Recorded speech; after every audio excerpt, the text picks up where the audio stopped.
champion. The enemy returns. This world must be purged.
Alright, this is my build for 0.5. This is my Bearcry, Nebuloch, Shield Wall, Smith of Kitava.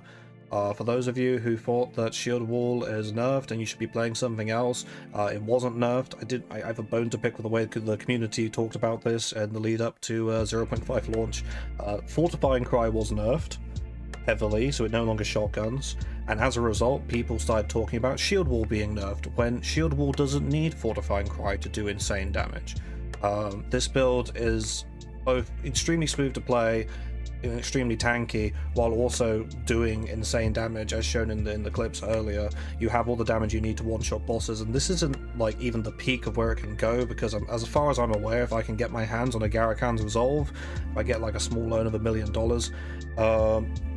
I should be able to more than double my damage in the end with this build. Not that it's necessary, obviously, at this point. How does this build do that kind of damage? It's with Nebuloch.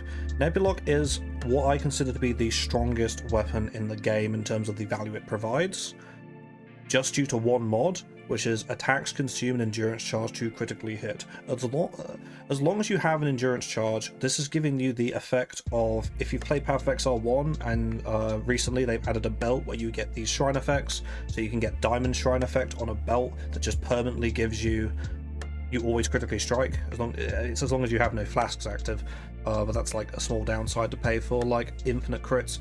This is that, as long as you have endurance charges to spend. So all we need to do is add some way of making endurance charges, and then we always critically hit, which is insane because we don't have to scale any critical strike chance, we just scale critical damage bonus. A lot of weapons which have nice mods like this will say hits with this weapon, but this doesn't say that, it just says attacks. So it applies to offhand hits, it's best used for offhand hits. There's only one real skill at the moment that's very strong for offhand hits, and that is Shield Wall. You could technically use this as well with the new Soaring Midnight, the tool shield, the breach shield, where you slam the shield. I'm sure there's something you can do with that as well. I haven't looked at cooking with that later yet, but I might do it later. But I just like using Shield Wall with this for now. At the moment, it does everything I want it to do. How do we generate endurance charges with this? We need endurance charges. We do it by screaming as a bear.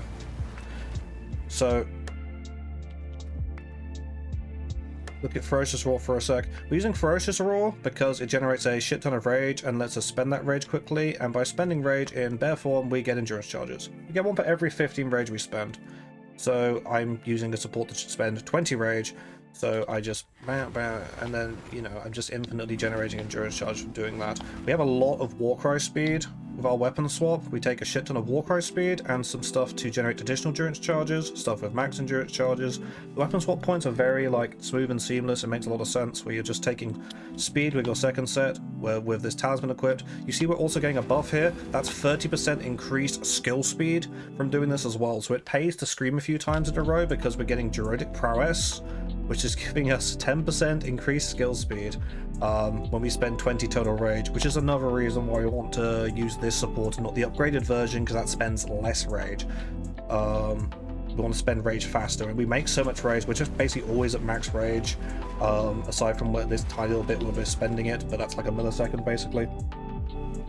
And yeah, so basically as long as we have these endurance charges, we attack, it's going to consume one, that is a crit.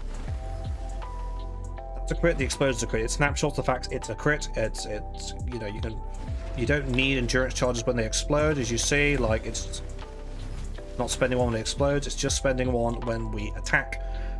So what you get is this 2-button playstyle. It's not quite the same as regular shield wall because occasionally you need to reload your charges.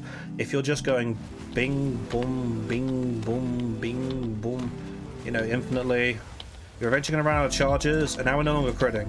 So at some point we're going to have to go wee, and then we get them back. As long as we Warcry a few times in a row. And you want to Warcry a few times in a row anyway for this Druidic Prowess buff, which is giving us extra skill speed. This build is dedicated to speed maxing while we're clearing, because we want to use Calm's Madness. I didn't use this much before because it comes with a big less skill speed penalty, which is just painful when you're clearing. So I thought, well, this will turn into some kind of like long range, like slow, like prep it, like, but I didn't want to. I want to be able to get in the fray and just blast stuff. But I found that like if you just layer a lot of other increases to skill speed, you feel absolutely fine. So you can take a bit on the tree. I was taking like stuff like this before as well. We get our 20% from being surrounded, thanks to constricting command. Now I have a From Nothing Resonance. It's cost a lot of money, but you can get stuff like this over here as well, 15% from there. There isn't that much we take on the tree though, we're not even taking this. Not a huge amount of attack speed on the tree. What we're getting more is, we get the 30% from Druidic Prowess, we get 25% skill speed while we have a Frenzy Charge from Charge Regulation. We generate Frenzy Charges by using Pounce. As we just travel around, you're just jumping into stuff randomly, and that's going to hit Sniper's Mark on them. Sniper's Mark gives us a Frenzy Charge when it activates. Eternal Mark then makes it activate an additional time before it gets consumed, so we get 2 Frenzy Charges, we get extra charges from Charge. So we get our friend, we sustain 25% increased skill speed that way as well. So like even with just this buff though, you can see that this is already like pretty fine to clear with, and it just gets faster. We also have War Banner. When we're doing like rituals or fighting bosses or anything, we just drop War Banner down, and that's going to give us another 25% increased attack speed. And for clearing itself, I'm using multiple supports. I'm using Rapid Attacks and Medved's Felling. With the amount of attack speed we have, I could drop this for a damaging support. I could put Brutality 3 on here, but the downside of Brutality 3 is I wouldn't get Shrine effects, like extra damage Shrine effects as I'm going around. I could put Concentrated Area, but that's like a bit of an AoE nerf. I could put my Heavy Swing on here. There's also like, you could put Atalui's Bloodletting or something. There's a few damaging supports that don't come with like downsides. We don't want to use Heavy Swing while we're clearing, for instance. That has less attack speed. So you could swap this out. It's a bit like overkill attack speed, but I do really like how it feels just to be able to like blast things super fast. Despite the fact we're using a support that lowers our skill speed. So the combo we're getting from here, normally Shield Wall obviously looks like this, and most of the area of effect goes in front of it. As you see when you blow it up, it's like mostly like blasting in front of it. If you're using on Citadel, that area effect is going to be per like, all these little bits of the wall are going to explode like in like omnidirectionally, which is already much nicer. And then because it's a Fisher skill, we can add Calm's Madness, and we get all these dishes. this is a known technology. Most people who play Shield Wall like are aware of this. But if you're not, like, you want to get these supports are very cheap. I would get them as soon as you can to make your clear just feel a lot smoother. And we clear with that. This is lowering our damage. These just give speed, and then we're getting like extra critical damage bonus with no downside, no less critical hit chance. We don't care about that because we have Nebuloch. We guarantee critical hits. The reason I can double my damage, I think, if I get a lot more money, is Garakan's Resolve, the most expensive support gem of the game, gives you the effect of bifurcating critical hits, which basically doubles your critical damage bonus effectively of this skill, of this build, because it ignores the downside, because we don't care that our maximum critical hit chance is 50% because we always crit, but we still get the double, like, bifurcate. It still bifurcates, so we just crit twice. But yeah, it costs like 200 and something divines right now, so I'm not even thinking about it. So yeah, in terms of skills, there are basically 4, maybe 5 active skills if you count the banner we place every now and then. Mainly just 2 skills that we're spamming, Shield Wall and Ferocious Cry. Pounce every now and then. Pounce is basically there for movement. This shit is quite fast, especially when we get like the extra buff. We got some good cooldown recovery rate on this, so it's only, even with the nerf they did to its cooldown, it's 3.25 second cooldown. It's up most of the time. It's really nice. You can't leap slam around with it constantly, bing bing bing bing bing, but you can use it. You hit some stuff, then you can use it again. It's fine. And this is also our Markiplier. And then we just have Sunder. Sunder doubles armor, broken armor effect. So we just throw this out. Once you hear that from the boss's armor breaking, you throw out your Sunder, and then as long as it's fully armor broken, you can see the icon. It's this like brighter armor broke icon. As long as it's fully sundered armor, then you don't need to use Sunder again. It's just a quick combo piece. We have like increased attack speed on here as well, so it just comes out kind of fast. Well, faster if we have all the skill speed. That's just for the debuff, and it's worth it for the debuff. We get a lot of increased armor break effect. We get some from here, we get some from here. I'm not taking this here just because I have just doing the math, and this was better to take, I think, more crit damage bonus than getting this. But if I push more levels, because I'm level 96 right now, I'll probably just take these 3 points from my next 3 levels just for more damage. And then you see we have quite a few different skills deserving spirit, including Wolf Pack, which I've deactivated because the wolves keep yelling at me when I'm trying to talk right now, so I take them off. But we'll run around with Wolf Pack as well. This build has a lot of spirit. This is a bit of an endgame upgrade because you need an Against the Darkness with spirit and max fire resistance, which is a bit pricey. They're like 40-50 divines right now. But definitely worth getting.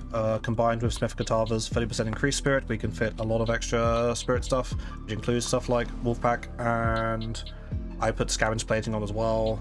This build does not even scale armor much at all. Doesn't need to. I'll talk about that in a sec, why we're going Smith of Kitava and not armor stacking on a Titan. Talk about our defenses. But yeah, as I said, we use charge regulation mostly for the skill speed bonus. The armor is just a nice little bonus. I put Scavenge Plating here, but it's less priority than, like, say, using War Banner. War Banner comes down very quickly and easily during bosses and busy rituals and stuff. Berserk for extra rage effect is just, like, good. You will have a big degen while playing this build when your mace is out, due to Nebuloch. Downside for taking chaos damage per endurance charge, plus Berserk. So you do take a bunch of regen where you get it. We run a Ornate Plate base with a decent regen percentage. I've socketed a Tech Rod's Gaze. This isn't like necessary, but it's just a little bonus, bit of extra regen. You get 2.5% from here as well, so you get a good chunk to offset that. It's okay to have a bit of degen. In fact, if I load up my endurance charges and then swap back, you will see that I'm very slowly degenning health. This is fine though in practice, because we're not standing around like this forever. It goes away when the rage goes down anyway, and we're leeching. Even with nerf leech, it's fine recovery, and we also have recovery on kill and everything, so we're not worried about a little bit of degen. Don't think you have to get yourself into positive regen and overinvest. It's fine to have a bit of degen while we're going around. In fact, because I'm using Medved's Felling, which is an amazing support, giving us extra attack speed per 5 rage, I'm actually costing myself like 10% of my life per attack while clearing. I do this and I just never die still, because this build is obscenely tanky, and that's mostly because we're playing Smith of Kitava and we're building Smith of Kitava properly. A lot of people think of Smith of Kitava as an ascendancy, which you just take early on and then you swap into Titan. I would PayPal someone $50 or something if they could take this build, throw it in POB, and make it better as a Titan build, because I can guarantee you can't. You see, the thing about Titan is in order for Titan to get the additional defenses versus elemental damage that they need, they have to invest a larger opportunity cost than Smith of Kitava's players do. And they have less access to EHP scaling as a result because of that. To scale armor to high levels on your Titan, you get a good, you get your good body, and you take your increased armor nodes here, and you take a quarter of your ascendancy for 50% more armor, and you take more armor nodes on the tree and stuff. If you glance at this tree, almost none of this tree is defensive. Almost none of it. It is mostly just speed and damage. But I'm doing that, and I'm just never dying. I'm doing Juiced, I'm doing Delirious smart maps, I'm doing 5 boss rituals, I'm doing pinnacles, and this build, the only time I died recently was while I was testing just to see if I could tank Arbiter Meteor. I can't, that's fine. No one's supposed to be tanking that unless you're stupidly overinvesting in defense. I was just doing it for a meme. You might look at this build and say like, well, he only has 3k life, he has like 3.1k life when he's in human, he goes down a bit. That can't be tanky, even with the ward. It's like, well, it's only 3k life. You have to include the mana. One of the things Smith of Kitava gets to do very easily, because they don't need to scale armor much. My armor is for smaller hits, it goes up to like about 10k, which is like smaller medium hits, it's gonna like soak up most of that. It's not good for big hits. We all know that armor is not good for big slams. The best thing you do with big slams is scale your raw hit pool further. That's why Energy Shield is so strong still. But what can Warrior do? We can scale mana. And Smith of Kitava gets to do this a lot more easily because I can just get tier 2, tier 1 mana wherever I can on all my gear. This doesn't have much mana actually. This does. Big mana here, big mana here, big mana here, big mana, you know, loads of fucking mana. And with all that mana, we take 15% of damage taken from life here, and I get some here. Again, this is with my Resonance from Nothing, which is expensive. Before you have one of those, I would just anoint Mental Perseverance, where the fuck it's gone. There we go. I anointed this for a while, which is 10%. While you have a decent mana pool, as long as your mana pool is proportional to your life and you're not over exceeding the amount of mana before life damage that you're stacking, like when you just have, let's say I have no damage taken from mana before life, this is basically 10% less damage taken. We are introducing our mana pool into our life pool. This is increasing our EHP like dramatically. It's a very, very easy anoint with just like Ire, Disgust, Greed. I get that as soon as you can with a decent mana pool. We sustain mana easily through mana leech and recoup. Leech is enough as it is, but the recoup is a very nice bonus for when you take a big hit. You get a lot more regen passively from that, or if you've been taking loads of like steady hits, it's just gonna like keep your mana always topped up, so we're always like close to max mana in case we get a big smack from anything. This build rarely gets brought to low life, low mana anyway, just because we have 90% all resistances, but especially for this is what we're building more for the big physical slams to the game more than anything else. I can tank big monkey slam with this all day. Like this build has, I think POB estimates it at about a 12k fizz max hit, which is more than I see most Titan players having when they're investing a lot of their passive tree into armor, when they're investing a quarter of their ascendancy into 50% more armor. Like Titan obviously has its 50% increased effect of small passive skills, which is great, but when you're spending a chunk of your passive tree having to scale your defense on top of that and another quarter of your ascendancy, you can start to see when you compare the two in proper endgame Smith of Kitava like builds like this, how Smith of Kitava pulls ahead by having such greatly reduced affix pressure on his gear. I don't need to scale armor on it, this is just fucking evasion. Shit, I can sacrifice more of my armor for runic ward. A Titan player scaling armor couldn't possibly like afford to do this without sacrificing lots of their armor. The thing is that Titan's getting that armor primarily so they can convert it to armor applies to elemental damage, so that they can get the effect of this and the 90% res I have, but this is just a flat 60% that it doesn't care about the size of the hit. So technically, while armor applies elemental damage will protect you against smaller hits better, like all armor does. Once you get to those really big hits, you need a lot of armor applies to elemental damage to match the same effects as 90% all res. The difference between 75% res and 90% res is an extra 60% less elemental damage taken. And that's more than, you're going to need more than like 10, 12, maybe 15 times the amount of armor compared to the hit you're taking to get that effect for your whatever Titan build you're playing with armor applies to Ellie. Now armor applies to Ellie is still a good mod to stat, and Titan needs it in order to get tanky. What I'm just clarifying here is that I don't need it. We don't build any armor applies to Ellie. We don't build any armor. Build tanks everything just fine. We're tanky, we're comfy, we're having fun. A lot of that also comes from 25% Fizz taken as fire. This technically does make armor more effective because it applies before armor calculation, but it's still not worth stacking armor on Smith. Like you get a bit of flat armor from this, but this doesn't apply to like things like this. So it's very hard to scale your armor with it's like one of the best increases you have on the tree. You're already falling behind, you don't have Titan's 50% more armor. Buying very large amounts of armor on your gear as a Smith, if you're playing Trade League and you're going like, okay, I want like tier 1 armor mods on my gear to scale armor further, that's going to cost you a lot, and you're getting a lot less out of it than Titan players are, because they've got both the better armor scaling on the tree, and they got the 50% effect of small passives that boost these nodes further. Buying armor gear as a Smith of Kitava is like going to a fast food restaurant where all their burgers come with cheese, but you're lactose intolerant, so you can't eat cheese. You have to say, I'd like the burger without the cheese. But you end up paying the same as the people who are getting their burger with cheese, so you're just getting less value for your money. And as I said, armor is worse against bigger hits than just scaling raw EHP, so we just get big mana wherever we can, and we use that Mom, and then we have like, this is about like a 5k life pool, which is pretty good, on top of the fact we have 90% elemental resistances, and we have additional defenses from things like the Amor Sacrifice with Flesh, which prevents 20% of life loss. We also have you do take, again, you get a degen afterwards, but you know, leech and shit, it's fine. And then when we're using Wolfpack, turn this back on for a sec. Wolfies, we get like 7 of these.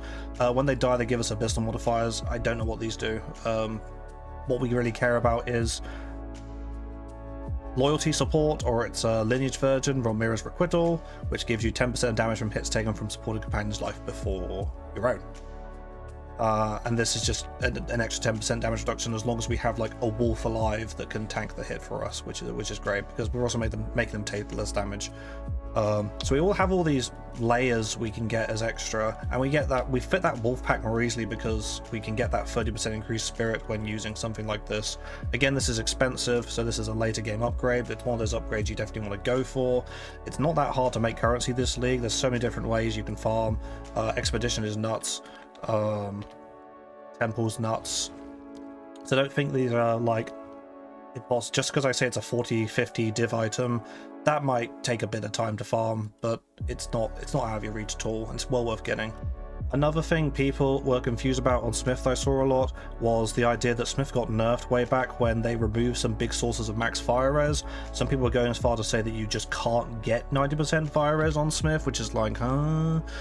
The opportunity of cost of this is still significantly lower than it takes to stack a large amount of armor and then get armor applies to elemental damage modifiers. Just going over this whole route here, because this node also does a massive reduce to your affix pressure, because you only need to get fire res on your gear. So there's no elemental res on this or this. You don't want to run any on your shield to begin with, so there's none on this, and there's none on this.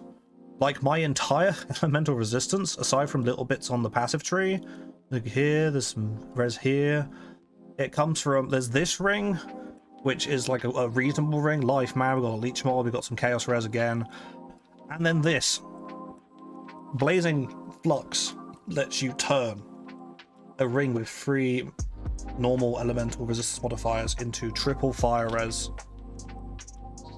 Then you can slam on that Sovereign Alloy if you want to gamble later, throw away a prefix. I got lucky on my second try and it kept the life and mana. So this is just a absolutely like almost GG. Like, these aren't even like great This is tier 5 and tier 4. If I want to get triple tier 1, I don't need to really. I was overcapped after I put this on as it is.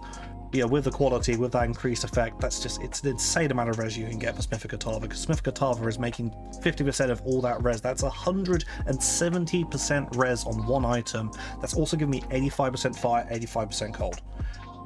And what that means is a reduced suffix pressure. I love it when I watch build creators talk about things. I've been watching some general like how to make build guides kind of videos that some people put out, and as soon as they start mentioning things like suffix pressure, I'm like, oh, I love you. This is one of the most important things to think about when you're gearing your character, and one of the things people miss with Smith of Kitava is just how much he helps your affix pressure, suffix pressure in particular, with this mod here, granting you so much extra resistances. People will say things like, oh, resistances aren't that hard to get, and yet when you watch someone crafting some like 300 divine boots, it's all like tier 1 res, tier 1 res, tier 1 res, because they want it, because they need it. When like I don't need to get res, so I can get fucking rarity and attributes. This is like core strength, which is just more life, and then rarity. And rarity is just like, rarity is like DPS, but it's like divines per second, right? Rarity here, chaos res. It's very, very helpful that Smith of Kitava can cap his chaos res so much more easily. On a Titan build, you'd be very hard league starting to get Nebuloch online quickly, because you want to get that capped chaos res while also capping your Elia res. That's a lot of affixes. But look at me, I've got 21% here, I've got nothing here, I've got a good chunk here. This is a strong ring, but I didn't have something like this when I league started, obviously. And then there's some here. And then if you can't get it all on your gear, you can get some on just soul cores until you can afford gear to swap off the soul cores onto other things. Put the soul core on your helmet instead of the shit I have up here, you know. That's Cole Stoker in a nutshell, like just how much that can help you. Like, it's easier to get +2 melee skills gloves with leech there. I've got +3 amulet. This is cheaper. Just go on trade and take the equivalent amount of resistance you're getting from items like this, add on an extra 20% lightning and cold somehow, and I was like, how am I gonna fucking get that with everything else I've got here? You're not. Smith of Kitava just makes your gear so much more valuable, but only to you. It's like the effect of Fists of Stone Martial Artist has in a way, but for your entire build, spread out more, like, you know, like not every slot is getting augmented as much as Fists of Stones gets, but you know what I mean. It's like your entire build gets augmented with this mod. This is such a strong notable. And then yeah, Forged in Flame. Like, how do we get 90% max res on this build? It's not as easy, obviously, as it was when we had things like Inferno class, which gave us a very large amount, and you could corrupt them for even more max fire res. And there was more on the tree. There was the node that gave you extra max fire per bit of fire res you had over capped. They changed that because it was just like an auto pick for every Smith Kitava, I guess. I'm still taking the 2% here because it's economically viable. I could take 1% here, but then I would be an 89. I have to find 1% somewhere else. Gets a bit tight with the jewels I have now. But early on, you can get 1% per jewel socket. So until you have like your endgame jewels, like a Prism of Belief, I've got hardware actually, yeah. Good example would be like, I've got this From Nothing is over here, I've got the Amanamu jewel over here. Before you have these, throw a rare ruby in for 1% max fire, so you've got 1, 2, 3, you've got multiple, you can get there. This is a few divines without the spirit, like just the max fire alone is a few divines. It's a valuable mod because it fits so well like places like here. For Smith of Kitava to get a very large amount of max fire res. So in combination with Constricting Command, let me take these surrounded nodes and getting full value from them when I'm just like facing one enemy. I get 1, 2, 3, 4, 5, 6. This unfortunately doesn't get fit. This is another reason why I don't take this. It's so close, but no. But Goring got changed so it gives you increased life rather than reduced life, which is a great change. Doesn't give damage anymore, but that's fine. The increased amount of life leech is nice. But yeah, 6% from here, you can see. 6%. Now, obviously, there is a small opportunity cost of damage here, where you could be running a Time Lost Jewel that can hit a lot of nodes here and give you a bunch of damage. Everything has an opportunity cost in that way, but the amount of the size of that opportunity cost, again, is, I would say, significantly lower than just having to stack a load of armor and then get armor applies to elemental damage. So I think it's worth, and you also get all the spirit from the GG version with the spirit. So we get 6% from there. We get 2% from our gloves. You can get 1% in here when you're just using like normal gloves, and then when you start getting money, any good gloves you can find on trade, buy them and then corrupt them, try to get that additional socket. I got it on my first try. I'm a lucky guy. It can take a few tries sometimes. That's another reason why when you only have 1% here, you may want to use another jewel before you have like your 40-50 div jewels that you can get for this build. Just put them more on the tree, or just take this here and this. You know, we're already making more sources of max fire res here. 3% corrupt as well.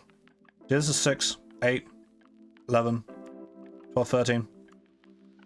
3% belt corrupt is they're not like uncommon. A lot of people corrupt their belts and will land it. It's a 1 to 3 roll, which can't be changed afterwards, obviously. But people are getting double corrupt down belts for this purpose. With the essence, you can craft these yourself. Even if you find a decent belt with because this is a suffix mod.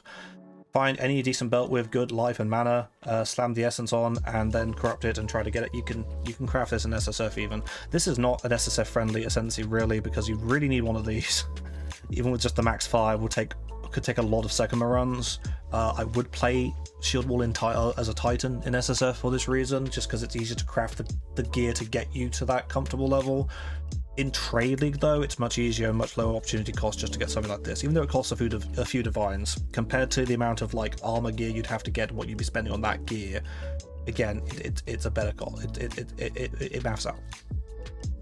And then 2% from Heart of the Well to get back on track with how much max fire we're getting. This is a 1 max fire. These are relatively, well, they were relatively cheap when I bought them. I think a lot of people are farming Abyss, so you get a lot of these. You get 5 bond 1s as well, so that makes it even more likely you can find them on trade with the max fire, max elemental. Got some cooldown recovery ray on this one as well, some recover mana on kill, which are nice. They're very nice mods. And that's 15% there. So that's again for the cost of an ascendancy point. You know, it's a quarter of our ascendancy. This, a corrupt on our belt that we just want life and mana on really anyway. If I end up getting a shit ton of money and swapping to a Mage Blood, I'm hoping, I haven't got confirmation yet, that Legacy of Ruby, which gives you 5% max fire res, should apply with Forged in Flame as well. If it doesn't, I'll be sad, but they've made that mistake before and had to fix it later. But if you know, this build would upgrade very well to a Mage Blood, it wouldn't need that corrupt because you just get the 5% max fire res, and that would just let you, I just instantly save 4 points here off that. And then you get all the other Mage Blood effects as well. So that would be the deep end game upgrade to be on a Ruby Mage Blood, as long as it does apply with Forge in Flame. I haven't been able to check yet because I don't own a Mage Blood. But yeah, that's the max res. Since we're on the skill tree, I'll talk a bit more briefly about what I'm doing here, but it's all kind of common sense and obvious. This isn't a leveling tree. Don't start by leveling all the way over here. While you're leveling, take your damage nodes and stuff. I would follow Angormus's leveling plan for Shield Wall, and then just swap to Nebuloch when you feel comfortable doing so, where you've got the Chaos Res, and that's when you start taking the crit damage stuff and you start making your tree kind of a bit wank in terms of your you know, I'm going over here because it's more economical than going through. I don't take these 8% nodes are shit. It's so many points to get through all this. I just go with the fast lane, get straight over here. You see the red nodes are Nebuloch, and then the green nodes are, there's only one there. Green nodes are for Warcry speed. So we aren't hitting with anything that snapshots damage while we're using this. We're just blowing up our shield walls, which have already snapshotted the damage that's innate to them. So we only care about taking damage stuff with our red stuff. So we're taking crit, big damage node, crit, damage, crit over here. Again, I keep saying this is a late game upgrade. To get this, when you don't have this, just take some other stuff that gives damage. Take this, or take some of this shit here or whatever. This build doesn't really need any area of effects, at least, so you can just focus on just speed and damage. Green nodes are Warcry speed and endurance charge stuff. Your endurance charges will snapshot. They will remain if you swap off your weapon set, which is giving you extra max charges. You will still have the extra charges. You will be, instead of being 6 out of 6, you'll be 6 out of 4, and it still counts, and they're still usable, and they don't go away. I didn't know this in 0.4. I do know this now. It would have taken me 2 seconds to check. I don't know why I didn't, but that means you can just take, it also snapshots the duration. That's crazy. You can just take this with your green nodes, with your weapon sweat 2 nodes. So got 2, 1 there, so that's 3 total. That's good enough, that's comfy. There is another one somewhere, they've moved it. Can't remember where the other max endurance charge node is. It's not this one. I can't remember. I think there's another plus. Yeah, it's over here now. Yeah. Okay, I've only moved it slightly.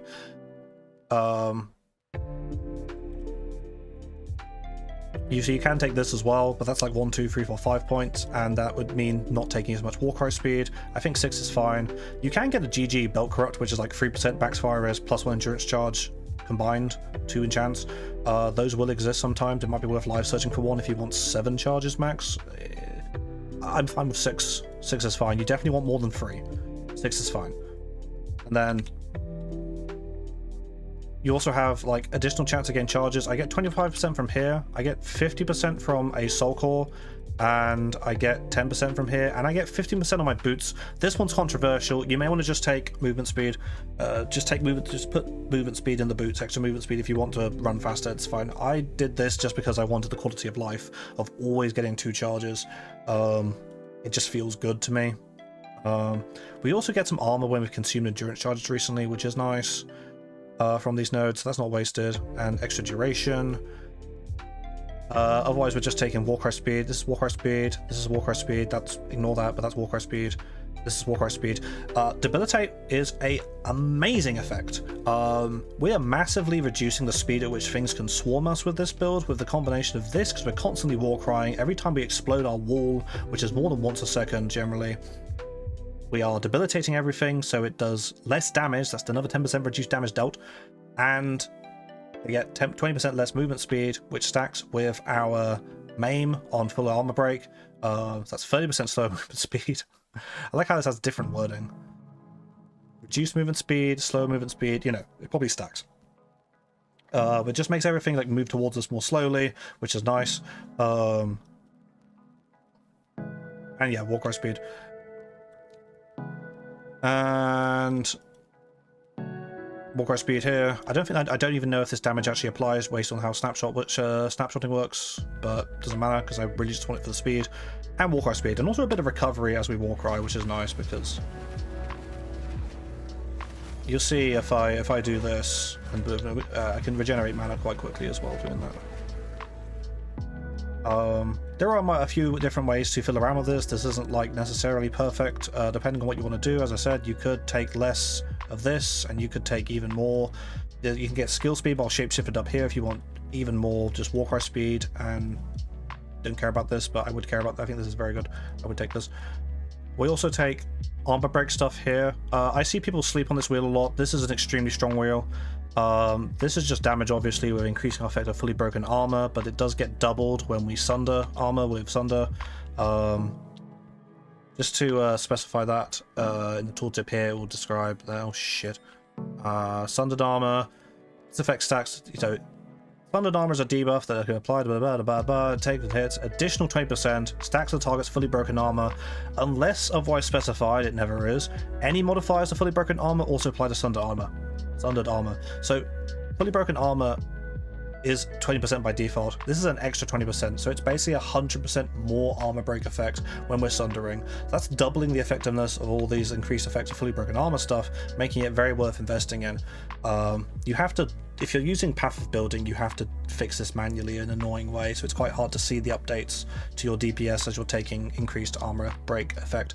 So I get like 70% increase effect. I think after that it starts to fall off a bit, which is why I haven't taken these over taking more crit right now. But this is like the weakest node of the 3 here, surprisingly. This node combined with this node is the highest DPS increase we have versus bosses. Not every boss, but the bosses that matter to have good DPS against. You would have seen in the very first clip I was showing earlier, the Arbiter of Divinity did not regenerate in his second phase. That's because I did enough damage to quickly make him phase transition as soon as I'd armor broken, and then he was still armor broken while he was transitioning, and enemies which you fully armor break cannot regenerate life. So phase transitions for bosses, there's some that don't count, like, you know, the Bodark has a different kind of health bar mechanic. I think he has, what, darkness protecting his health or something, I guess? Not something that this affects. But Arbiter of Ash, Arbiter of Divinity, both get affected by it. It also is really nice versus Rogue Exiles. It's really good if you're doing shrines on bosses. Anything else that could apply regen and stuff. Canon regen is a very underrated power to have, and basically it's always up. As long as we have, I'm taking this increased duration as well. Like, this is a good damage node anyway, so this is just 1 point for increased armor break duration. But this pretty much guarantees that as long as we're doing enough damage, as soon as we've broken armor, we can get the phase transition immediately. They're not going to be able to regen for their second phase, which is massively... It's like a preemptive massive hit in their second phase we're getting from the fact they haven't regenerated. That's why I think this is like the highest DPS increase we have on the tree, surprisingly, is just here, which is wild. Of course, we're also taking the movement speed stuff over here, going over to our other surrounding cluster for juicy attack speed and regen. Take all this. Every warrior build should be taking momentum. I'm just going to waste some gold quickly just to show you how much movement speed this is giving me. I'll check on Ange in a sec. Currently we have 49%, which will go up to 59 as long as we're near something, and could go up to 69 if we get hit by a slow, which is going to get removed and we get onslaught. But just as it is, if I take off this node, we go down to 37% movement speed. That's just how much movement speed we're getting from the ignore movement penalties from armor, because carrying a big shield around and having a big heavy armor chest slows you down quite a bit. And the reduced slowing potency of debuffs is really nice as well. I take the other movement speed here as well. Immunity to hinder and maim is just very nice as well. We get to just run through maps without worrying about things.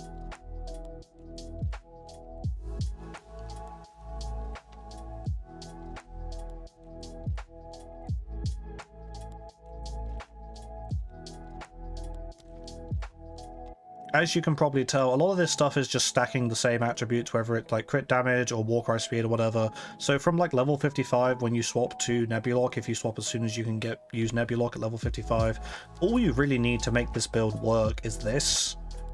You need this. That's like essential for the Warcry spam. Otherwise, you have to be near enough enemies with enough power, which you don't want. And yeah, and then this is like a tier 4 support gem. So that's all you need. In terms of my body nodes, I was taking this at first. I would always start taking this and the 25% Fizz taking this fire like first.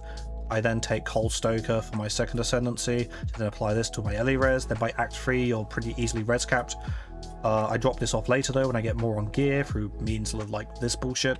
So I'm only taking 25% Fizz fire, 15% increased life, spirit, and reduced crit damage bonus.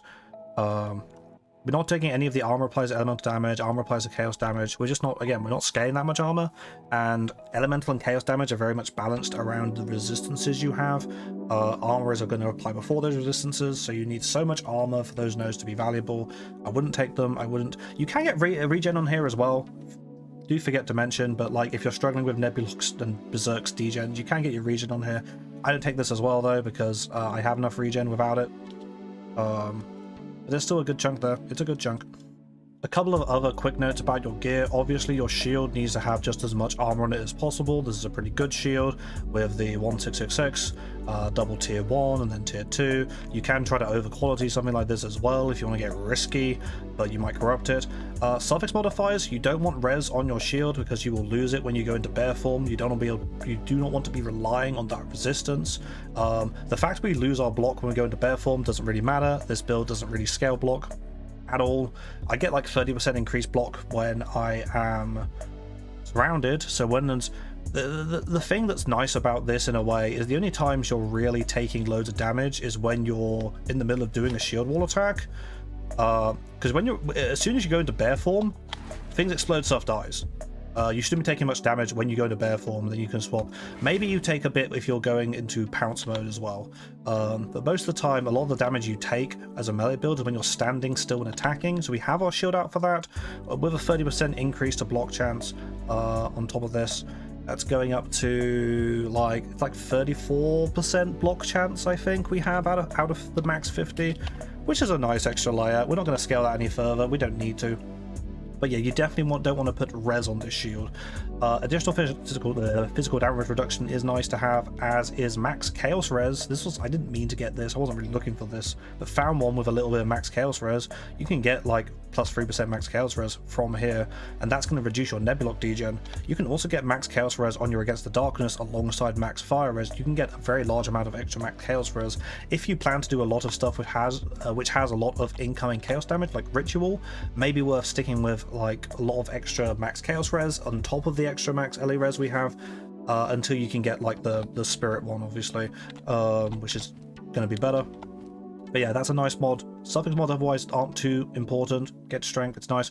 Just don't get max fire res on your shield either, because again, you will lose it when going into bear form, so that's a lot of increased damage. Going from, let's say if we had 3% max fire res on our shield, going from 90% to 87 down to 87 whenever we go into bear form is an extra 30% more elemental damage we're suddenly taking. Not worth it, we don't want that. So stay away from like, don't get scammed thinking like, oh, I'll buy this shield, it has less damage but it has loads of res on it. Don't do that. Get damage on your shield. This is a weapon. You'll see also a lot of my gear has, most of my gear which can have extra stockers has it, aside from my boots. I haven't gambled on the boots yet, but I could if I want to get like this and movement speed in there, I guess. Might do that soon when I have more money. But these are a really nice pair of boots with a big chaos res. I couldn't find anything too like them with the 35%, so I'm going to wait till I have other pairs I could experiment with. 4-socket ornate plate, you need an exceptional base, then corrupt it for the additional socket. May take a few tries, a bit expensive, but 3 sockets very easy to get. Look at all the so many little effects on the chest. Constricting command is surprisingly affordable, so it's not hard to get an extra socket on this. However, if you do want a late game upgrade for an extra anoint with the Raven Touch shard you can get, which makes a helmet anointable, you cannot corrupt it for that. You would have to socket that and then corrupt afterwards to gamble. That's very expensive to try to get that second socket that way. Be aware that corrupting this can change this modifier value probably if you get unlucky, but these are pretty affordable right now, at least anyway. A lot of people are dropping them, so not too much of a problem. Get extra cooldown recovery rates and some max raise here as well. It's quite nice. And I recently got a 4-socket one of these as well. I only put like an extra bit of skill speed in there. There's not too much you can put in here other than 4% max life on kill. This 50% chance to gain an additional charge is limited to 1. That was a nerf they did back in going into 0.4. Was it 0.3? It was 0.4 going into 0.4. So you can't 100% guarantee the extra charge just off those. You do need to take extra stuff on the tree, but it's still worth running one of them. I'm just running extra life on kill with that and stuff. Charms wise, I bought a Fall of the Axe. They're not crazy expensive for the value they provide, so it's worth getting one. I also have a Valakos Roar. When I take lightning damage, I get frenzy charges, which is just nice for sustaining. It's not always going to happen, you're not always taking lightning damage, but you're randomly going to get extra frenzy charges, which is nice because they give us extra skill speed. My flasks are kind of just random and shit. Yeah, that pretty much covers like all the important things about the gear. It's very straightforward stuff. There isn't some crazy synergies and combos outside of what we're doing with Nebuloch and endurance charges here. It's just like good high value Smith gear, where again we get tier 1 mana on everything to get a big mana pool, everything we can basically, and then using that to juice our EHP. We're not really scaling armor. That's the aside from the fact that our shield obviously has a large amount of armor, which might sound counterintuitive, but it's still better just to get that extra EHP from staying like big life and big mana on it. One more thing I should touch on is in the single target setup in the gem swap, I'm swapping out Calm's Madness. Obviously this reduces our damage and we don't need it for the area of effect. We take this because again we don't need the area of effect. We don't need as much attack speed. This is quite close to a very high DPS support just with how much attack speed it gives. It's still better to take something else over it. But I am keeping Arn's Citadel. I much prefer bossing with Arn's Citadel. I think this is effectively a DPS increase in terms of what it actually feels like, how it feels to fight bosses, rather than just do raw POB numbers, because obviously I could put close combat here or something like that. What I found in my experience and in practice is it was quite annoying trying to use regular shield wall without the Arn's Citadel, where you're slating it like this and blowing it up like that. And it was quite easy to miss bosses. A lot of the newer bosses like to move around quite a bit. The Bodark in this first phase would just like come in and out of the shadows. The the Tangmazu Trickster boss blips around. Arbiter of Divinity is fucking schizophrenic. It's nice to be able to just, like, wherever they are, you can just go, you're over there, it's going over there. And yeah, with the attack speed, obviously, it's a bit, you know. So usually, like, when I'm doing single target, if the boss is here, after doing initial pounce to apply the mark and making sure I have my endurance charges, you're just doing that, and then you're detonating. And like this kind of V pattern I like doing. But what you can do with bigger bosses, you would have seen from the clip versus the Bodark, the damage from Arn's Citadel versus a bigger target. This also does add damage in a way, because Shield Wall has this mod where you get 80% less damage if the wall is destroyed by immediately by something other than you. And this basically means if the wall impacts a target and it can't spawn a wall, you know, the target takes priority, the boss takes priority, so the shield wall doesn't fail to spawn, it spawns and immediately detonates for like a little bit of damage. And when it's regular shield wall, that's like not going to happen much, but with Arn's Citadel, it can tear through a big boss and go bim, bim, bim, bim, bim. This is going to apply armor break for each hit as well, so even if they're like have extra armor, you're going to instantly shred their armor. And you would have seen from that Bodak clip that it actually did a respectable amount of extra damage per wall that just like went through him. So that's really nice. It's just better quality of life always using Arn's Citadel, I think, with Shield Wall. I kind of wish it was a default behavior of the skill. I wish there was. This to me is kind of like how I feel like it would be nice if Earth Shatter had this default behavior and wasn't just like a little spike. If it made like a row of spikes would be very cool. Or if you could make it do that somehow, would be nice. Yeah, otherwise that's pretty much it. Let me know if you have any questions about the build. If you feel like your Shield Wall build is better than this, show me it. I'd love to take a look. Again, if you think you could make this better on a Titan, show me. I'd love to take a look, because I generally don't believe I can, just due to the value that Smith of Kitava is providing for scaling my EHP and damage and solving my defenses on such a low opportunity cost. Yeah.